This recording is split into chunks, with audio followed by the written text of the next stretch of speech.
So here we are, 2 months into 2023, and I got a question for you.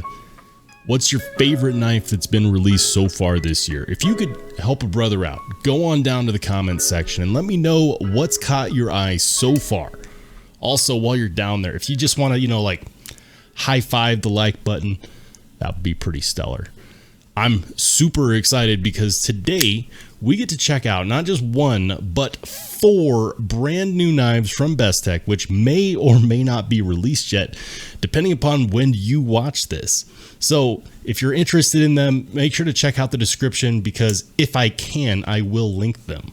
Also, I did a little bit of sneaking and it turns out that most of these are going to be on White Mountain Knives, which I do have a 10% discount code for. That'll be in the description as well. Here's the 4 knives that we're going to be checking out.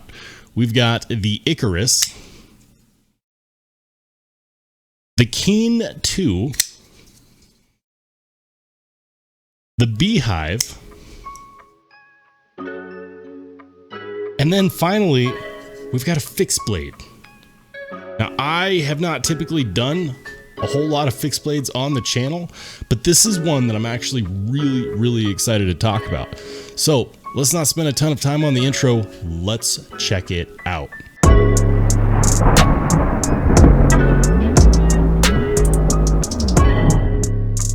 All right, so let's go ahead and start talking about these unreleased knives from Bestech. First and foremost, huge shout out to Eric Outer of Outer Limitless, who's also the Bestech US representative, because he hooked it up. He gave me the first chance to actually take a look at these knives, and I'm excited because these knives have not been seen outside of SHOT Show until today. Maybe you saw one of my shorts. I did a couple shorts on some of these knives, but this is the first serious overview that any of these knives have been given outside of a knife show. So let's go ahead and get into it. Now you see I've got 4 knives here and I'm going to go with the smallest to largest. So let's go ahead and get these other 3 out of the way. Starting with this one. This is the Bestech Beehive. Now this is one of Ostaphel's boutique designs. And you can tell right off the bat that this is not meant to be the super uber premium knife. We got G10 handle scales, we got the single-sided captive Bestech pivot, and this sweet hawkbill blade. Now, you might look at this and say, dang, that's small. How are you supposed to get anything done with that? Is that like a 2-finger grip, 3-finger grip? What if I told you that you can actually get, for the most part, almost a complete grip on here? And a lot of that has to do with this handle shape and the cutout, this generous cutout right there on the blade. Check it out. I've got a full 4-finger grip. Now, I do call it a full 4-finger grip because even though my pinky does land right there, it still lands there. Ergonomically speaking, this knife is beautifully designed. And I can't help but think that this knife is perfect for someone that works in warehouses, for someone that breaks down boxes, that needs to like pop open packaging all the time, or just for that person that doesn't want to carry something large and imposing. This is a knife that looks really cool. On the blade here, you'll see that it's got that deployment hole. It says Ostaphel design. And then at the far tang, you can barely see it. It says 14C28N. So they didn't cheap out. They didn't go with like 9CR or D2. 14C is probably my favorite all around. And I won't even call it a budget steel. I'm going to call it a mid-range steel. 14C is great. I love it. It's very well rounded in all of its properties. On the back here, you do get a backspacer. It's not a matching backspacer. That's okay because it actually kind of adds to the depth of the knife. The fact that you get a backspacer on a knife this big at all tickles me. I absolutely love it. The pocket clip is a stamped pocket clip, and there's really nothing to write home about, but you'll see that the clip itself is recessed into the handle scales. It is single-sided, sorry lefties, but for everyone else that is right-handed, that's not necessarily going to be an issue. The jimping up here at the top is fantastic. It's sensible jimping. Look at that. Yeah, your whole thumb takes up that spine, but you've got jimping where you need it. at the back and at the front. That grip is perfect. This knife is utilitarian, but it doesn't look utilitarian. And that's something that I really, really enjoy about it. It's running on bearings, and it is a liner lock. You'll notice that it's a front flipper. The front flipper works really good, actually. This is very fidgety. I've had this at my desk all day, and this has been one that's been really easy to reach for because of its fidgety nature. It doesn't take a whole lot to pop it out, and it does shake it back down as well. And you can even, you know, reverse flick it if that's your jam. And the fact that you can actually fit, for the most part, all of your fingers there is fantastic. The amount of control you get with this is great. Now, I mentioned that this is part of Ostap's boutique line. His boutique line is actually taken inspiration from the garden, from flowers. And that tickles me, because when I look at knives, the last thing I think about is flowers. Personally, I would love to have one of these, but I would actually like to have a more premium version. I'm okay with the liner lock on this. The liner lock locks up nicely. Look at that. It's about, I would say about 35, maybe 40%. No problem. Locks out perfectly. Blade centering is nice and centered. It works. It functions. It's going to be a great fifth pocket carry. No complaints here. I have no idea what this is going to sell for. My best guess would be somewhere in the realm of $40 to $60. And if they do end up coming out with a premium version, say like in titanium and M390 or S35 VN, I would absolutely buy it. And I would probably expect that to be somewhere in the, you know, mid to high 100s range would be my guesstimate for a premium version of this. Do most people need the Primo version? No, and if they didn't come out with one, I think people would still go bananas over this, because once you have this in hand, even if you're not a hawkbill kind of guy, this is great. It feels good. The ergonomics are awesome, and that's where small knives usually struggle. And next up, we've got this guy. This is the Bestech Icarus. Now, in the closed position, it might not necessarily look like a whole lot, but believe it or not, this is actually a premium knife. You might notice the thumb studs look a little bit familiar. They look like the crown on a watch. And that is a feature that you find on Niche Designs. I actually recently showed off a Niche Designs knife on this channel, the Artisan Cutlery Ahab, and it had the same thumb studs. And those thumb studs, in my opinion, might very well be the best thumb studs ever. I absolutely love them. So check it out. Here on the blade, it's M390. It's a frame lock. The handle scales are titanium. And they're like, well, how do you know it's titanium? That could be a steel frame lock for all you know. Steel frame locks are making a comeback. Well, yeah, that's a good point. I've got my Olight Baton 3 Pro Max here. Is it steel? Nope, not steel. What about the pocket clip? Is the pocket clip steel? Nope, not steel. Is the blade steel? Yes. Of course it's steel.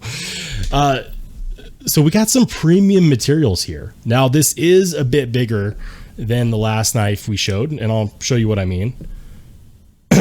It's still a small knife, but it is also bigger. Because they didn't do a whole lot with these handle scales, it's kind of one of those deals where you can really pick your own story. It's not necessarily what I would consider a full 4-finger grip for people with extra large to extra large hands, but with large to extra large hands, it's going to fit just fine. The blade shape is really utilitarian. I love the fact that that blade shape is all business. It's going to be perfect for those draw cuts. It's going to be perfect for the pull cuts. For things that you don't want a whole lot of scalloping on handle scales for, this is it. This is a niche design, and niche designs are actually really, really cool. Now, as far as deployment options, yes, you could go with the thumb studs, and it works really good with the thumb studs. The moment you break detent, that detent is snappy. The blade will just fly out. My favorite thing to do with this knife is to actually reverse flick it, because that blade wants to fly out. The moment it hits over that detent, it's going. However, and I did miss this initially, you can also front flip this. And the front flipping action is decent, but it's not necessarily what I would consider the best front flipper. Then again, I'm also not the best front flipper. The thumb studs are where it's at. If you get a niche designs knife and it has thumb studs, you'll know what I mean. That's really where it's at. This knife is really cool. I love the fact that it's almost got this sway back thing going on. And you've got the cutouts here on the show side of the blade, single-sided captive pivot. Of course, it's running on bearings, which means that action is actually really good. There is nothing that I can complain about on this one, and it's about as small as I can go and still feel confident with it in the hand. This is going to be a great knife for someone, again, that doesn't want a whole lot in their pocket and wants something that doesn't necessarily look like everything else. This one is going to be absolutely sweet as an EDC, and yeah, I'm excited to see when these come out. As far as lockup goes, let's check it out. We've got, I would say that lockup is somewhere in the realm of about 20%. It's hard to see with these, with how dark it is right here, but it's about 20%. So it's not super late. It is on the earlier side of things, but there's no blade play left, right, back and forth. Not at all.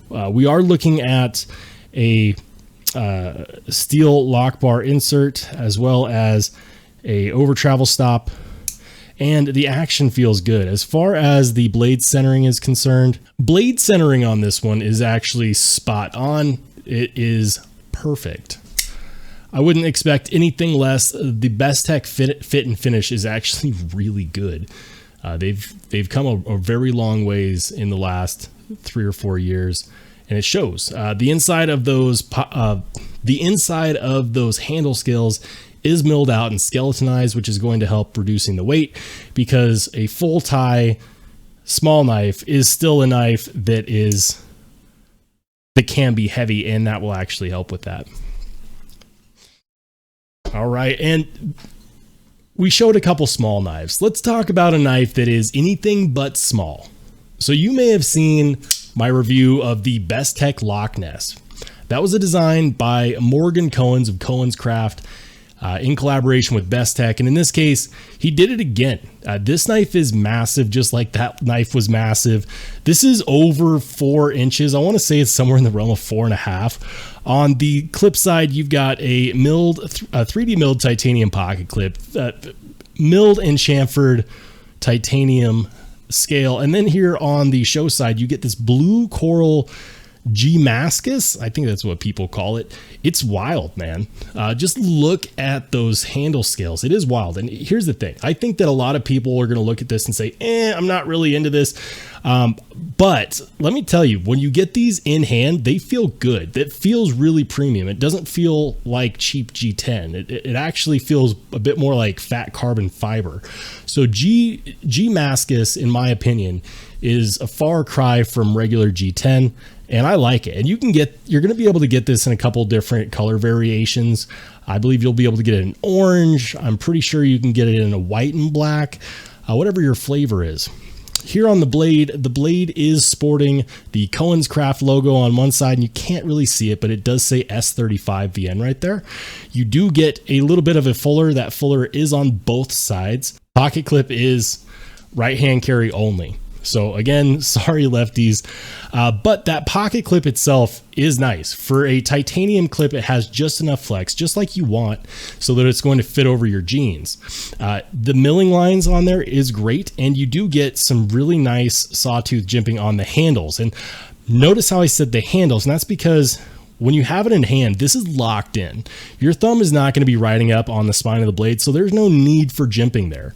But the spot where you do get the jimping is right there, and it's actually rather comfortable. Having the G-Mascus there as part of the jimping actually makes that really good and feel a lot more comfortable and usable. There, you can get a really solid grip like this. In a reverse grip, it's going to feel fine as well. There's more than enough handle scale length here to really satisfy everybody. For the most part, it's an open back design, but it does have a small back spacer right there. Overall, Morgan Cohens continues to make big knives that just look good. The action on it is smooth. The detent is crisp, man. The detent is more than adequate.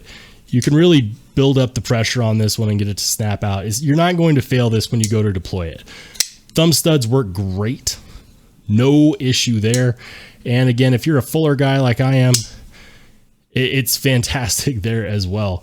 This is, again, such a cool knife. Morgan Cohen's highly underrated.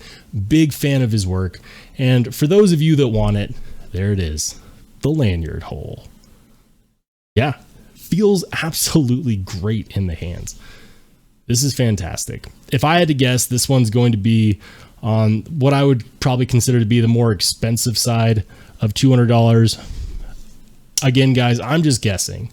I have no idea what this is going to sell for. I think it's actually going to be somewhere in the $270 range. If I can find a link, I will post it. And then finally, a knife that I don't do a whole lot of. This is not a folding knife. This is a fixed blade. Now, I've done exactly one fixed blade video on this channel before, and it tanked. It tanked because most of my viewers don't watch fixed blade videos, or if they did, they didn't watch that one. And that's too bad, because I actually really do like fixed blades. And this is the Heidi Blacksmith #2.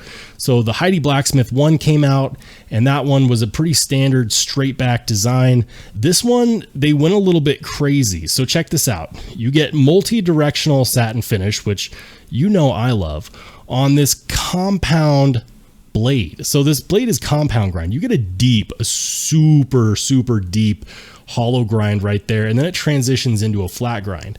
So fixed blades are really good for taking care of business that you don't want to take your pocket knife out for.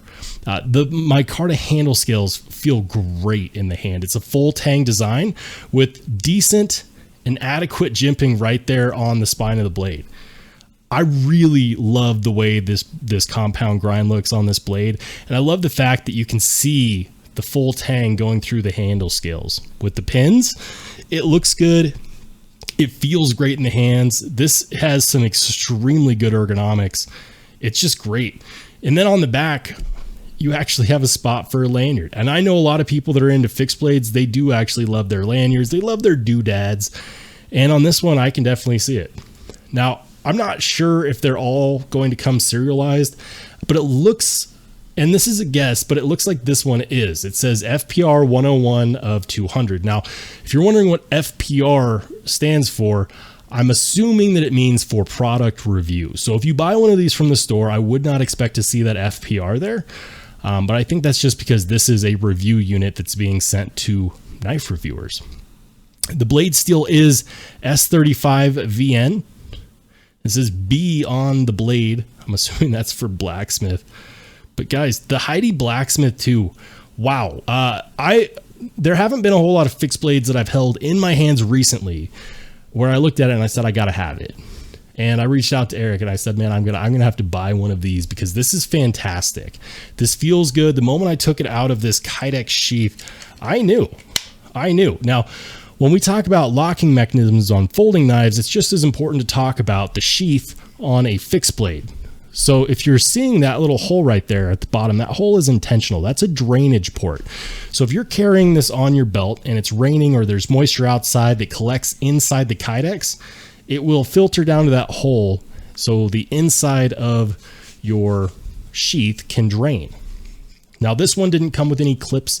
I don't know if they're going to come with clips or not, but it looks like it's perfectly set up for something like an ulti clip or maybe one of the mini clips you can put on your Kydex sheaths.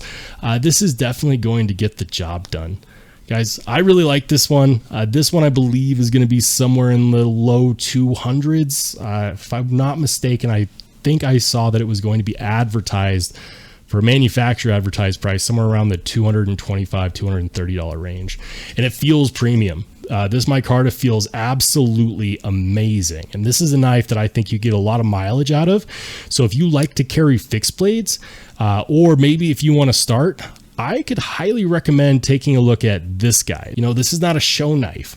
If you're afraid of your knife lock failing on you, get a fixed blade and look at this one. This one is absolutely bananas. But guys, I know I didn't go into a whole lot of detail. I wanted to give my honest opinion, my reaction to these knives because they are so cool. But you let me know. What do you think? Which one of these was your favorite? Do you like the fixed blade? Do you like the Keen 2 or the Icarus or the Beehive? If you were to pick one up, which one would you pick up? Let me know in the comments section down below. Guys, that's all I got for you. If you liked the video, give it a thumbs up. If you didn't like it, boo-hoo, there's a button for you too. And if you want to check out more videos on these knives, make sure you hit subscribe. I'm Rollshambo. I'll catch you on the flip side.